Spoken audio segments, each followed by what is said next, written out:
Before we sew these together, we do need to trim them down to the unit size. And on the back there's a dotted line showing the seam allowance, and that's where we trim. So let me just stack these all up, and starting with the center unit. So this is where we're going to sew the pieces to each other. So we need to leave a 1/4 inch allowance, seam allowance. So I'm going to trim on the dotted line.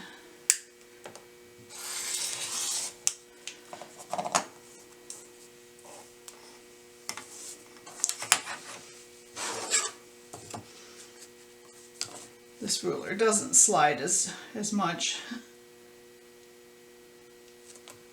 Okay, line up the 1/4 inch sew line and cut on the dotted line.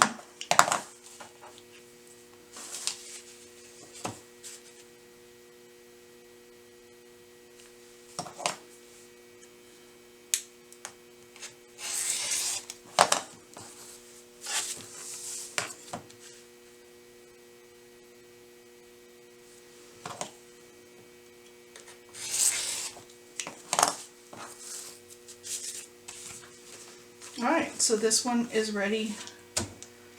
Let's do the borders next.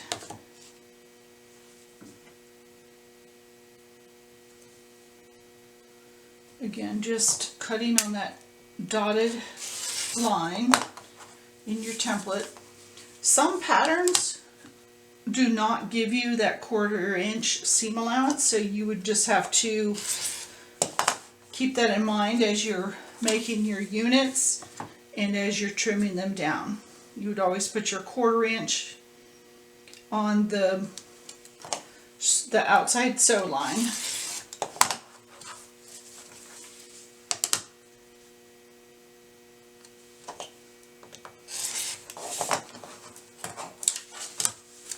So now we have our corners trimmed down, and we are ready to start sewing this all together. We don't need our rulers anymore. So let's lay it out to make sure we get all the pieces going the right direction and in the right place.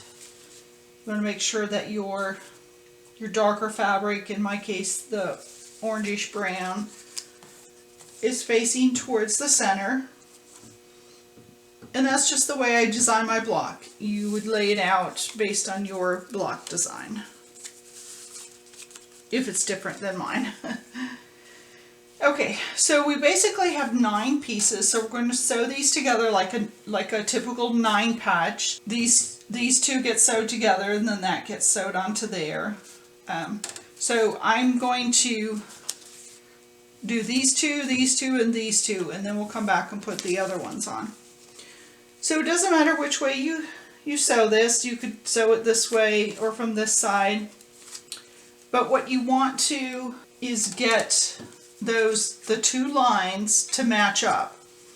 You also want to be careful of your points. So a good way to match your points is to put a pin through this one that's on the top. Make sure it's coming through the point on the front of the fabric, and then put the pin into the point on the back side. Now it's lined up left and right and top and bottom. There we go. These Wonder Clips work really well for holding your pieces together. It's not a really long seam, but we want to make sure that it doesn't shift while we're sewing down that side. I'm going to put a back stitch in there just because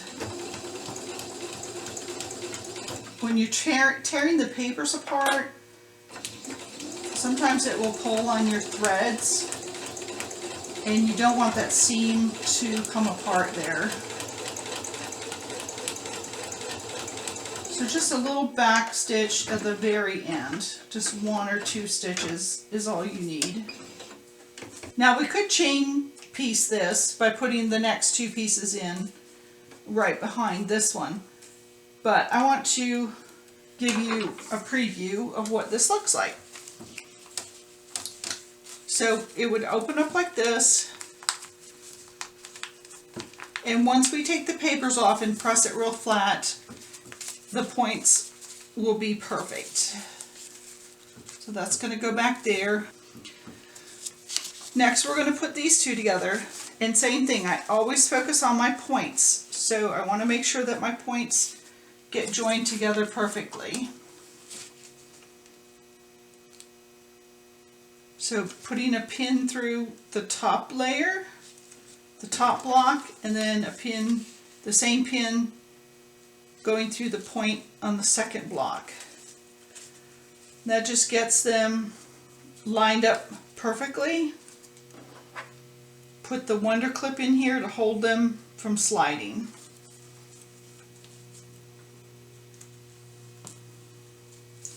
You can also pin it, but just be careful that the fabric doesn't slide or ripple. Okay, again, I'm going to do a little back stitch right at the beginning.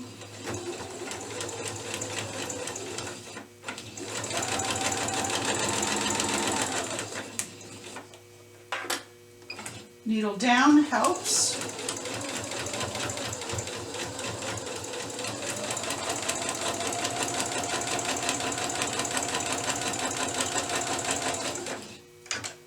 Little back stitch at the end.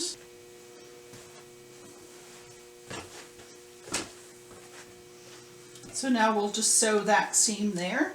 Oops, I didn't mean to take that off yet. There we go. Now, you can put what they call a leader on your machine, and that will help get nice even stitches, and it prevents the thread from bunching up on the back like it did on my last piece. A little back stitch.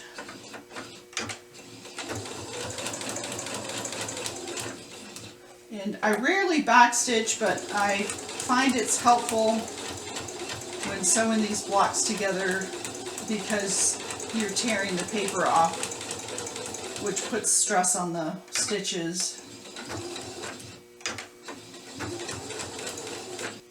You can also use these leaders at the end. They're called enders, and then that gets you started for the next block, and it saves you on thread also. Okay, so this is going to come over here. That'll be the piece right there. So let's sew on these next three pieces. I'll just kind of quickly go through this,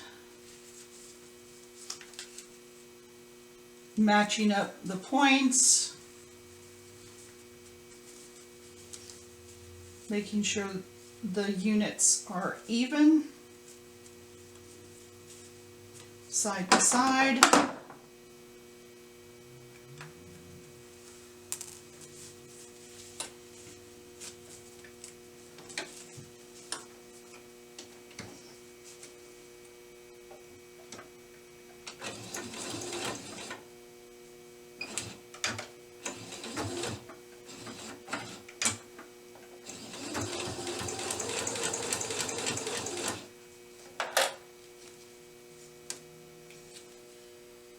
Peeking in there, it looked like it shifted just a tad.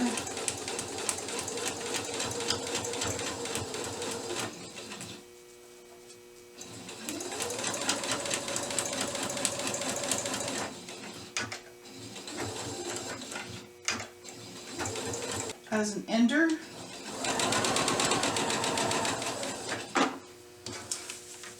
generally only works when you're starting at the very edge of a seam, and you're starting at the very edge of this top and you're ending at the very edge of this bottom. When we were doing the paper piecing, we were doing stitching in the middle, so those don't work as well when you're doing stitching in the middle of a fabric. There's that one.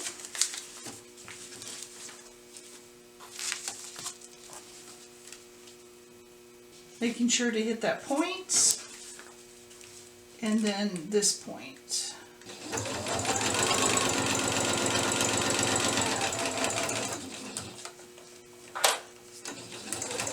You're going through a lot of layers right here, so just take it nice and slow.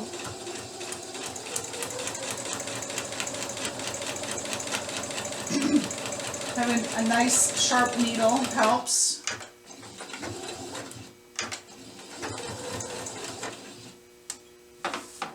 And we'll put this fabric on the end. Again, finding the points with the pin, lining everything up nice and even.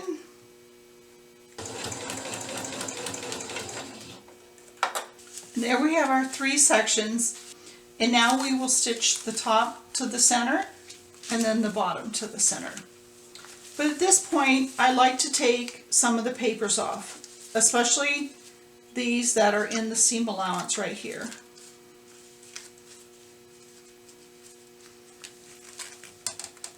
So because the needle has perforated the paper from the sewing, the paper comes off really easily. Just fold it down once if you need to and and tear it off.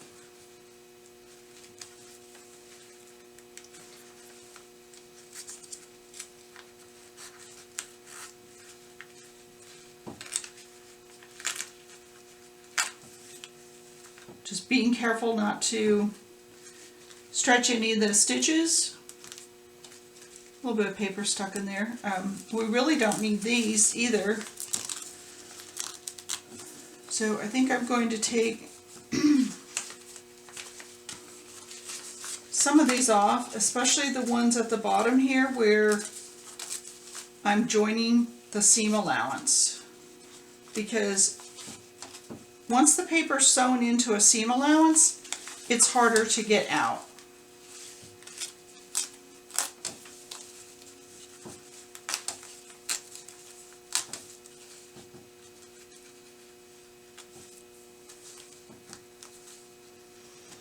And if there's a little piece that is hard to get out or doesn't want to tear away, you can get a pin in here. You know, just slice the paper with the pin, slide it under, and that will help you remove it.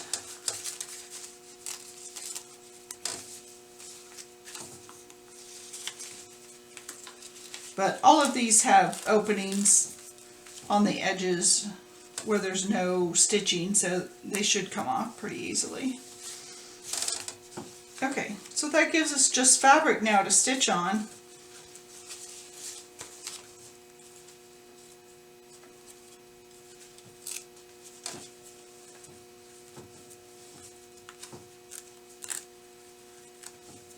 So I'm going to finish tearing papers off and then I'll be back.